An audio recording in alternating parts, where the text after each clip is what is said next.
Hello, everybody. What's up? It's Donnie Crashbones. It's unknown for the most likely. Today we have a special guest, Johnston, known as the founder of Remedy Music Label, with a bunch of great artists. Um, my also good friend, known as Just Dave the One, is a part of this amazing and healing label. Um, Today we get to know about Christine and her journey through music and art.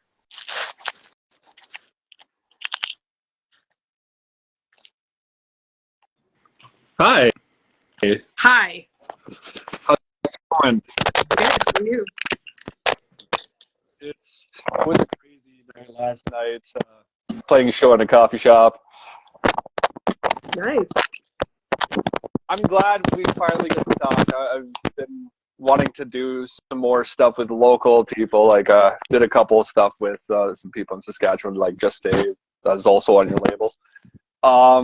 But how did the music journey start all out before the label? Sure.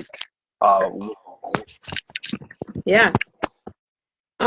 Really quick before we do this, can you tell me like why you started the podcast? I started doing the podcast because there's a lot of music out there that I feel that is not as original as people want it to be. Mm-hmm. And I've kind of ever since, I've found so many different people who have had like big opportunities but are underappreciated and are underrated and stuff. And for some people, there is some upcomings for, what they're doing. Okay. And I really like what your label is doing for people, and it's very healing. It's a Mm. good healing process. When did when did that feeling of like writing music and like Yeah. come in to like play? When did you feel like let's write something down? Yeah. When I was little, so music was like my parents. It was like my caregiver. Like, I would run my here, I'll show you that piano. Can you see it?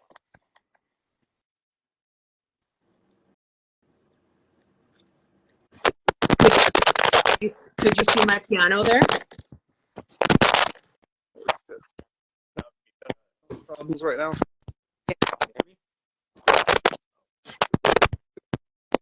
Yeah, for some reason, like crack. These headphone problems. Excuse me, I'll be right back. Did you happen I can hear you better. Did you happen to see that piano that I pointed the camera at? Yeah. Okay, so I would go sit at that piano and I was taking like music lessons from very young, but I hated them because it was always the person who I was going to play for wanted me to play exactly what was on the page, and they had Mm-hmm. no imagination and no creativity. It was just, your parents are paying me to make sure that you learn this instrument.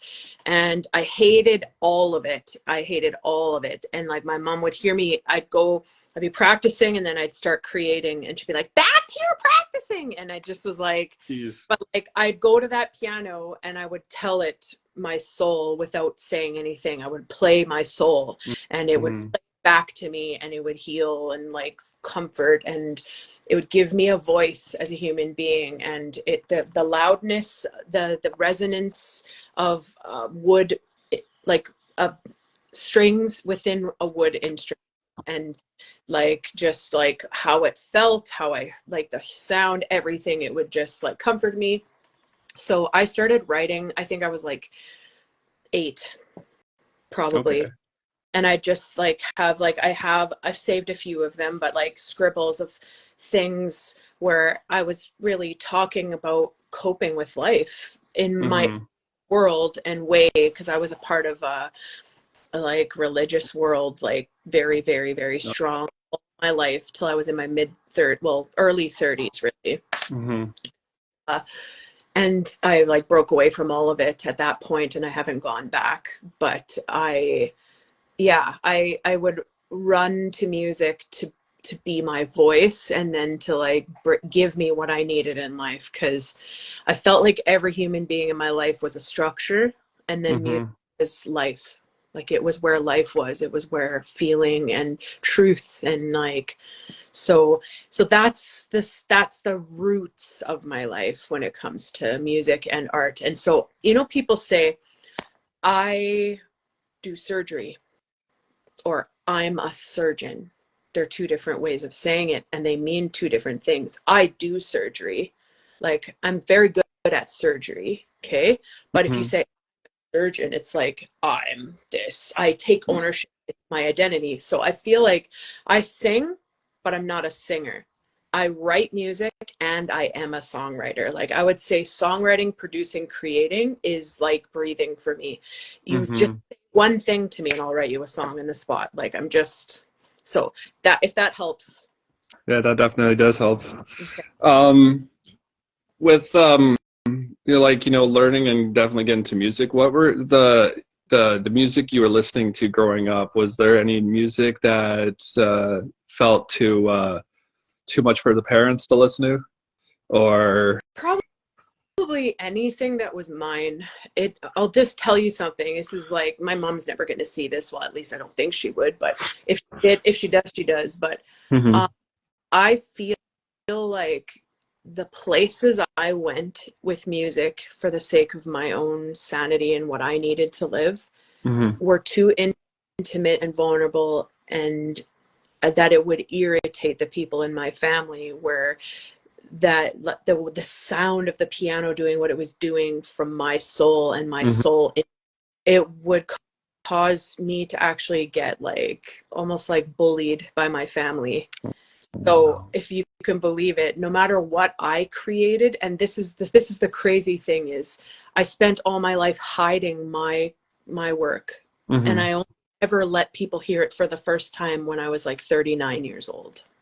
But took that long? Wow. Hundreds of songs. Now, I've performed the songs I wrote at people's weddings. I've performed at funerals. But I never put anything I ever did on record so that no one would ever know that part of my life. So that was the spearheading of the label for sure, was in my late 30s, finally, this artist who literally has like so much inside her that has just been what kept me alive. Now it's more than that. So that's what took me to that point. That's really awesome. When was the beginning of creating the label? I think I was in there mid of a phone call. I think you were on call with Dave and stuff, and I was just hearing about this label. How did it start? So my partner Clark, you know who he is. I don't think everyone has met him that might be on this call, but so Clark, he was a child of the 90s like me. He's older than me, but he experienced the music that I missed because I was in a cult. So I wasn't allowed to listen to music. I wasn't allowed to, I didn't know anything about anyone. I never watched TV. I didn't know like Kurt Cobain killed himself, and the roots of my soul for sure are grunge. Like when I hear grunge music played, it lights me up. There's something rawness, and then like the cry from someone's wild soul, and like the darkness that you're allowed to produce and create in your music. So anyway, Clark knew music, and he knew like the stories of the people when they killed themselves, if they killed themselves, what they died of, if they like struggled with this. And I was just like, oh, I need this in my life. And so he and I met 3 years ago this November, and we hit it off immediately. He was what I was looking for. I was what he was looking for. It just was one of those serendipitous things. And he was in a corporate job for 16 years as a geologist, and he managed a whole camp up north that was mining uranium, and he was very gifted at it, very gifted with people.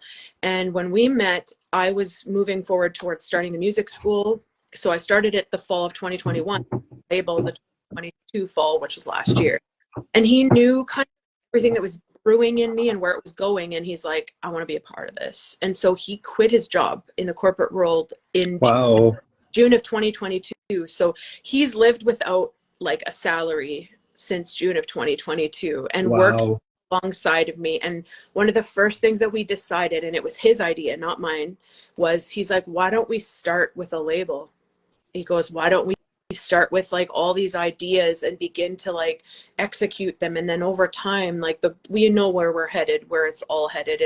There's a lot of working parts that all are going to feed into one central thing, which is what I'm most excited about in my life for the future. But so we're just one day at a time at this point. But yeah, he was like, let's start with a label. Let's create a space to record where artists can pay less, so they're inspired more, because when you have stress, it holds you back from your inspiration. So we built a studio, and we charge very low rates for those who are signed to our label, and even those who aren't signed, we charge very low rates, because our goal is to support artists in regular creation of art, because that's what you need.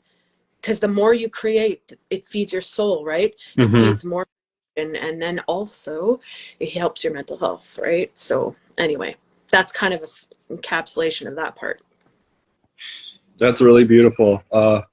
I've came to a couple of these performances. I think everyone is so original in their own way, and it's really cool. How did you start meeting all these other people? Did you just contact them? No, most of them contacted us.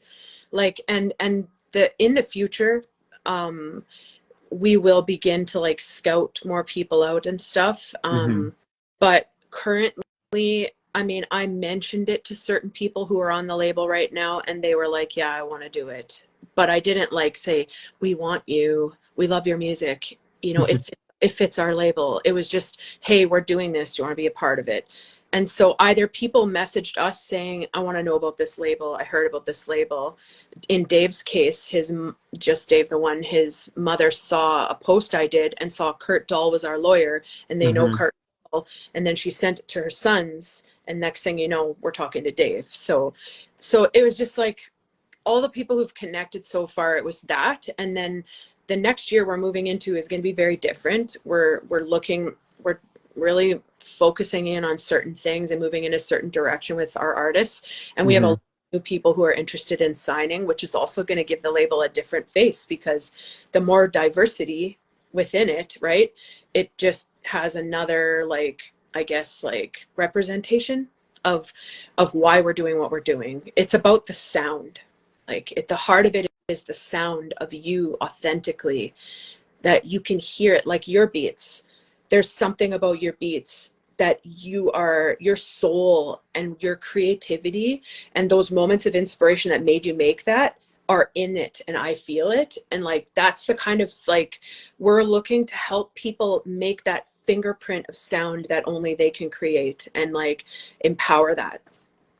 Yeah. You've created some like really creative stuff. The song Bluff, literally the sounds are just so like joyful. I don't ever hear enough like hip hop that sounds happy. Interesting. Yeah. I'll tell you something about that beat too. I just had met Dave in the fall last year before he signed, and we were talking, and he was talking about the beats he had, and I was like, man, why don't you let me produce something for you?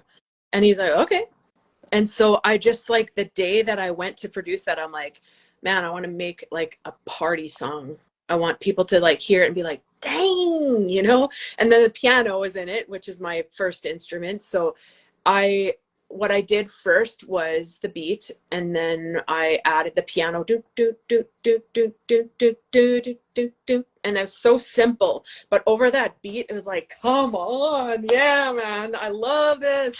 And then I was excited, and I sent it to him, and I think he kind of like underreacted to it, which is cool. It's fine. But I was like, at some point, I hope he tries to write to this, because this is like such a fun song. So thanks for that, by the way, for like making that. But yeah, that's how that happy sound was born.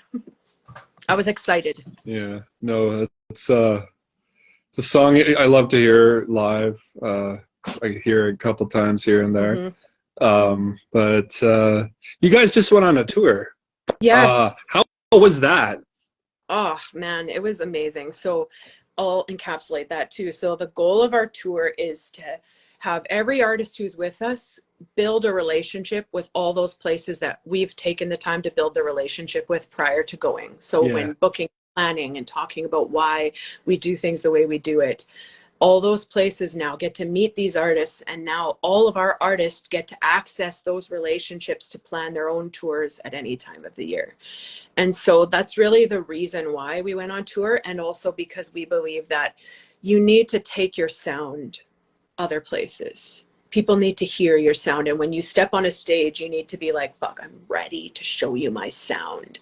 And you don't have to say that, Hmm. but if you really want to gain, it's almost like you're teaching people how to hear your art. If you really want to go there, you can actually build your relationships on it. Like, I did this for you.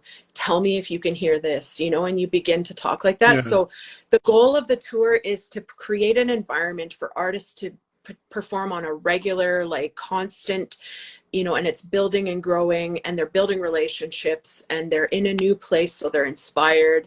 And like that's really what tour is for. And then honestly, like the relationships each artist builds with an original fan, like fan where that fan became their fan in that moment, and how they can capture that moment with that person and be like, here's my postcard, stay connected with me, I'd love to talk with you after this, you know, let's stay friends, let's follow each other on social media or whatever. And like ultimately the goal would be that each artist is building those relationships with people all over Western Canada, and then it grows, right? You ask your friends at one point that you're friends with online, you say, hey, if you like that song, will you share it? Tell people about the first time you heard it. Remember when I performed it that day? I remember when I looked you in the crowd and you were like vibing out, you know? If you can like do that when you're sharing, then those kinds of people that connect with your music will, why would they ever stop? You know, it's like, okay, what's next? Come on, bring it. I really like this album you just released, Home. It's something I don't hear a lot. I think there's so many soft artists out there and not enough like original instrumentation. Sure. Um, how long did this process of this album come? Like, So here's the cool thing. It's same as the project I'm working on right now. I'm actually releasing another album on December 1st, but then I'm going to awesome. slow down for a while. But that project, all of those songs were in the moment. And that's why I called it a live off the floor project. Like some of the music you hear recorded, I recorded the foundation. And then in the moment after recording, I felt inspired to do like a lead guitar line, or, you know, maybe I like decided to sing it in a different way in the moment. So Yeah, the goal was that originality where people are like, what, there's something about the sound of this. I can't explain it, but yeah. what you're saying, it would be like my goal with my music is for someone to be like this is so different, or what is it about this, you know? So each song was like, it wasn't like I'd thought about them for years. They were like born from a feeling of like gratitude or realization that I'm not afraid. Deep down, I'm not afraid. Love has taken me out of my fear, because like I've lived my whole life in fear. I don't trust people ever, like that's like, Yeah. but somehow that surrender to whatever love is going to do to me took me to those places of writing a lot of those songs. That's beautiful. We got 9 more minutes until the end of our show. We have a new episode coming out next week. If anybody's watching, come check it out. Thanks for anybody who's been come check it out. I got a couple more questions. Mhm. Where do you see any other types of sounds, or do you have any favorite musicians right now in Saskatoon? Okay. That's not the label. Okay. So I feel like I'm looking for a sound as a person. Mhm. I want to hear something that makes me stop what I'm doing and be like, who is this? And I got to look it up. And if I'm somewhere, say at an open mic, and I hear that and I see that, I'm obviously going to follow that person, but I'm probably going to talk to that person that day and just say, man, thank you. You moved me. And like, tell them how it made me feel, because life is short, right? Like, Yeah. so I weirdly have never really had a music hero. I don't really Okay. anyone I follow. I hate, use that word very carefully. I hate reproduction and copy. Yeah. It stinks. It's so lame. It's like, it just has no life in it for me. And it's so everywhere. It's so prevalent. So I like, ultimately, I want to change the entertainment industry in my own way somehow with my life. So part of why I do what I do. But so when I think about sounds, I think, or like styles of music or whatever, I'm looking for that authentic, original, raw person in whatever, whether it's a DJ, a producer, a singer, like, and like, I feel very inspired by the idea of different people ending up meeting each other and being like, let's do a project together. And now two powerhouse, authentic, raw people are creating together. Like, so many people are like trying to be like someone else. They're trying to make a good Oh thing, yeah. make a good thing happen. Or they're like, oh, they're getting so much attention, I need to do something. Like, oh, great, go ahead and try, you know, but like, what's that going to do, right? So for me, I guess I feel wide open. Like, I like punk, I like heavy metal, I like even screamo, you know? So Well, a lot of people are kind of very picky with their sounds. Like nowadays, it's like music's everywhere. It's all there's so many different genres now. It's getting it crazy. is, yeah, for sure. Totally. Um, Yeah, like everything is overproduced. And so mhm. it's easy to copy. Like Clark told me the other day, there's this now like method you can get AI mastering or AI mixing. That's so bad. Like $5 a song. And like, some people are gonna make art like that. And I'm just like, oh my God, you know, like, so I don't know. I I mean, I'm not worried at all. Let everything do what it does. Let society do what they do. But the essence of art is never gonna die.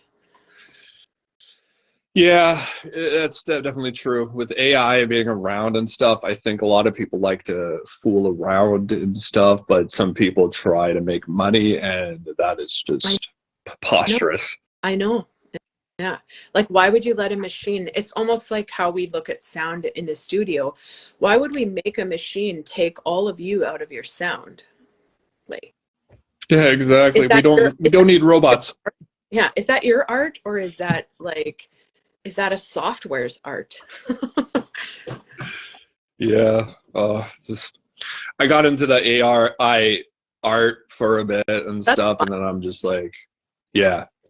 Like I understand they do take from some people. I just like I think why I choose to do it because so I can just make something original out of it Sure.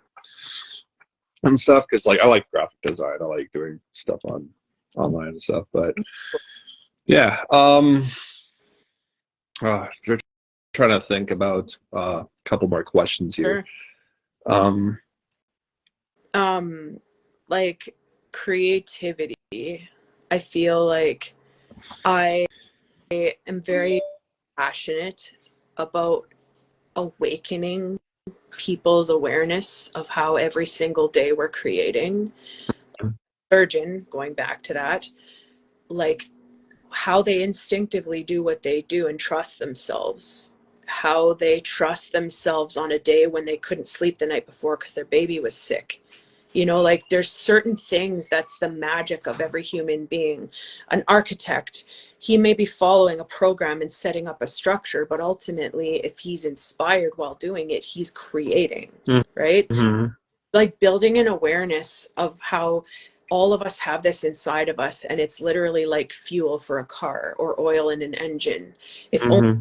tap into each of us, our creativity. And like honestly, I'd love to see the education system capture this at some point soon, so that young people are growing up with the world wide open to them, and parents understanding the value of, you see that gift in your kid, like, Mm-hmm. don't hold them back, you know? And I think that's what happens, is parents hold us back sometimes because they're afraid they never got their opportunity, or whatever, like for whatever. Mm-hmm. I feel like I just wanted to put that plug in there for creativity, because I think it's in everybody. Yeah, absolutely. I think everybody learns something new about themselves every day. And this is it's a great label. Like, I'm really happy for this label being a thing, because the city has went through a lot, and seeing the scene grow and people starting projects and being creative, it's making the city a little whole again, Agreed. you know? And I think it's the only thing that we're gonna be needing since like that pandemic. It was really a bad Oh pandemic. yeah, it shook. Uh, Well, it shook so much, right to the, mhm. it changed everything. Did you when you were probably around that time, were you were you doing any writing around that time, Like, or I released a project in March of 2020, and okay? I'd been working on that project for a year Yeah. prior. So leading into the pandemic, it was being completed, and then the pandemic hit, and I was releasing it in March, and it was almost fully recorded before then. I did that. That was my first album I ever released, and I did that Okay. all myself in my own studio, and I did all the mixing myself. And then my brother just had a run through. Yeah. He ran everything through his process in Pro Tools, and then I released it as a, what I call like a live demo album or something. But yeah, like I was writing then, I was writing after. Like, that year, if you want to know the truth, in January, when my son was suicidal, that's when I was like, my anxiety is keeping me from being present in my kid's life right now. I got to deal with this. And I feel like I stepped off the anxiety train in January of 2020. And then that was right around when the pandemic was hitting, but it wasn't prevalent. I don't watch TV. So I Hmm. just in my life, doing my world, doing what I do, and I was processing my anxiety. And then all of a sudden this pandemic hits, and I'm a single mother. It should have shipwrecked me, but you know what Hmm. it did? It gave me what I needed with my kids to almost like start over. So we lived in our little home here, and I was the only one who left, and I had 3 kids living at home with me, one of them almost an adult, and I loved it. And like, I wrote more than I've ever written, and I really grew as a human being through that year. So, and I'm sure my writing is what helped that. Yeah, your music has really helped. Like, I can personally say that I listened to Home, and it really hit me close to home, to be honest. It's really a beautiful album. Thank you. I actually cried a little bit listening to it, Thank you. because yeah, I would love to it's hear like what part of it, you don't have to say that here, but I'd love to hear what part of it made that happen for you. Like, there must have been something I said. yeah. I felt like, like there's pain, there's a lot of emotion, there's a lot of, poured out like feelings from like what you've written and stuff, and it's just like there's a lot of, it's brilliant. Thank And I you. really thank you for helping everybody, and also this like city, be whole again with a great label like Remedy. Aw. um Thank you for coming on the show today. I really appreciate it. Go follow Remedy Music on Instagram, Facebook. If you have any questions, you can message My her. Instagram, if anyone's on, my Instagram's at the top beside Bone Crate. So go to my Instagram and follow me for sure. And Bone Crate, if you're my friends and you're watching because it's of him, you got to follow his art too. Yeah. All right. You have a good day. Thank you. See you, man. See you.